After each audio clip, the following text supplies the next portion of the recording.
안녕하십니까. YBC 뉴스입니다. 경기도 주간 브리핑 시작하겠습니다. 첫 번째 소식은 경기도의회 고준호 의원이 지난 20일 제368회 임시회 1차 본회의에서 5분 자유 발언을 통해 출소자 재활시설인 금성의 집과 관련해 명분 없는 폐쇄 조치에 대한 책임을 묻고 현실적인 대책을 마련하지 않는 파주시에 대해 경기도의 감사와 안전대책 실행을 촉구했습니다.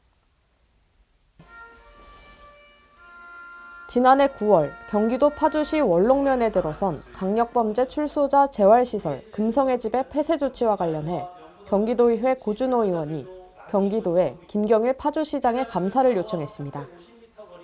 적법한 행정 절차를 밟아 이전한 시설에 대한 명분 없이 강제 수용 절차를 통해 폐쇄시키겠다고 하는 협박을 일삼고 있습니다. 이에 본 의원은 도민의 신뢰에 반하는 각종 거짓말과 권력남용에 대한 책임을 묻고 이전 대체지 제공과 같은 현실적인 대책을 마련하고 있지 않은 파주시에 대하여 경기도 차원의 감사를 실시해 줄 것을 강력히 요청합니다. 금성의 집은 출소자들의 주거 부정 문제를 해소하고 사회로 복귀할 수 있도록 하는 사회복귀 갱생보호 정책의 필요성이 제기돼 법무부의 민간위탁 형태로 운영되고 있는 시설입니다. 고 의원은 해당 시설이 지난해 4월 15일 사단법인 세계교와 갱보협회에서 해당 토지와 건물을 매매해 소유하게 되어 등기사항 전부증명서에 기재됐고 앞선 3월 17일 협회가 파주시에 신청한 토지거래 허가 신청 사항에 대해 부동산 거래 신고 등에 관한 법률에 근거해 파주시가 4월 1일자로 토지거래 계약을 허가 처리하는 등 적법한 행정 절차를 거쳐 들어섰다고 밝혔습니다. 한편 파주시장은 지난 3일 기자회견을 통해 시민과 파주시 동의 없는 출소자 재활시설을 폐쇄하겠다며 도시계획 변경 등 모든 행정적 조치를 하겠다고 밝힌 바 있습니다. 경기도 안성시 지역 내 배 재배 농가에서 이상기온에 따른 저온 피해가 잇따라 발생해 농민들이 난항을 겪고 있습니다. 지난 10일 안성시에 따르면 최근 이상기온이 지속됨에 따라 백꽃 개화 시기가 약 열흘가량 빨라져 지역 내 배 재배 농가들이 꽃이 피기 직전에 꽃 몽우리 상태인 백내기 때부터 냉해 피해가 발생하기 시작했다고 밝혔습니다. 지난 3월 27일 최저기온이 영하 5도까지 떨어져 시 관내 전체 배 재배 농가 570곳 중 205곳이 저온으로 인한 피해를 겪었습니다. 피해 농가는 750헥타르 중 245헥타르로 전체 면적의 33%에 해당하는 면적입니다. 또한 지난 6일에는 백꽃이 만개한 뒤 기온이 영하 2도까지 내려가 2차 피해를 겪는 상황까지 발생했습니다. 백꽃 개화 시기에 기온이 떨어지게 되면 이상저온에 따른 수정 불량 등의 피해가 발생해 과수가 개화하지 못하거나 개화하더라도 열매를 맺지 못하게 돼 과일 품질을 떨어뜨려 큰 피해를 입게 됩니다. 현재 시는 읍면동 사무소를 통해 저온 피해를 접수 중에 있으며 4월 초 피해 농가를 방문해 현장을 점검했습니다. 이어 지난 11일에는 농림축산식품부와 농촌진흥청에서도 피해 농가를 방문해 현장 조사에 나섰습니다. 김보라 시장은 재해 보상을 받을 수 있도록 피해 정도를 조사해 농림식품부에 건의하고 있다며 저온 피해로 인해 아픔을 겪은 농가들을 위해 최대한 복구 지원비를 지원할 수 있도록 예산을 확보하는 데 총력을 다하겠다고 전했습니다. 시 관계자는 피해 신고를 반드시 하고 피해 최소화를 위해 인공수분을 2, 3회 실시해 상황을 지속적으로 확인하고 결실량 확보를 위해 늦게 피는 꽃 위주의 정밀 인공수분과 격가 시기를 최대한 늦게 해 착과수를 최대한 확보해달라고 당부했습니다.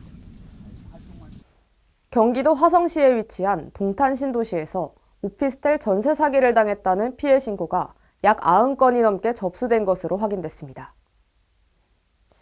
경기 남부경찰청 반부패 경제범죄수사대는 동탄, 병점, 수원 등의 오피스텔 253채를 소유하고 있는 A씨 부부로부터 오피스텔 소유권 이전 등기를 해달라는 메시지를 받았다는 임차인들의 피해 신고를 현재까지 91건 접수받아 수사 중이라고 밝혔습니다.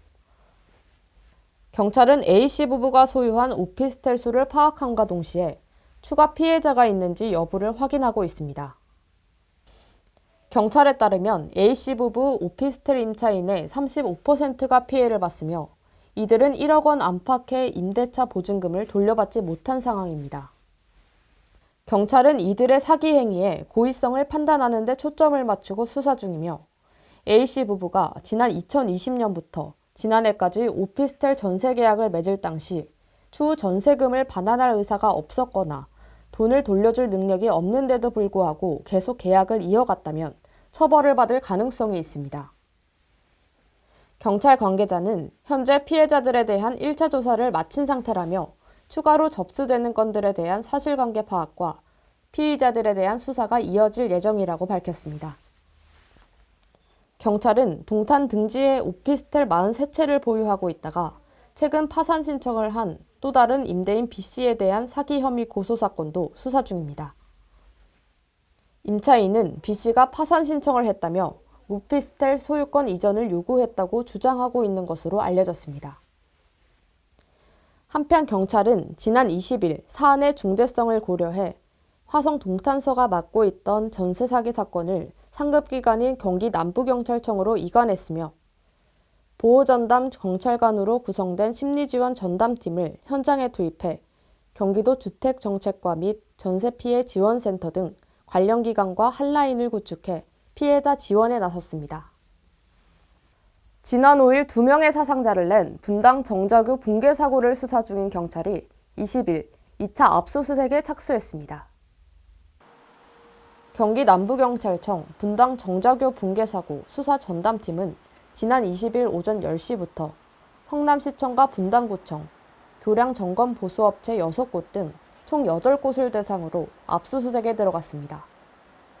사고 발생 이틀 만인 지난 7일 1차 압수수색에 이어 두 번째 진행되는 수사입니다. 앞서 경찰은 1차 압수수색에서 정자교의 유지 및 안전점검, 보수공사 진행 세부 사항에 대한 전자문서 등을 확보해 분석했습니다. 경찰은 정자교가 건설된 지 30년이 지난 점 등을 고려해 그동안 교량의 점검 보수 과정이 제대로 이루어져 왔는지 초점을 두고 수사하고 있습니다. 또한 설계와 시공에는 문제가 없었는지 포괄적으로 조사하기 위해 한국토지주택공사를 통해 정자교의 설계도, 구조계산서, 시공도서 등의 자료를 확보하고 설계 및 시공을 맡은 이들의 신원을 파악하기 위한 조사도 병행하고 있습니다. 경찰은 조만간 사고에 책임이 있는 관련자를 가려내 업무상 과실치사상 혐의로 형사 입건할 방침입니다. 경찰 관계자는 자료 확보에 주력하고 있다며 수사에 관한 구체적 내용은 확인해 줄 수 없다고 전했습니다. 이상 뉴스 마칩니다. 시청해주신 여러분 고맙습니다.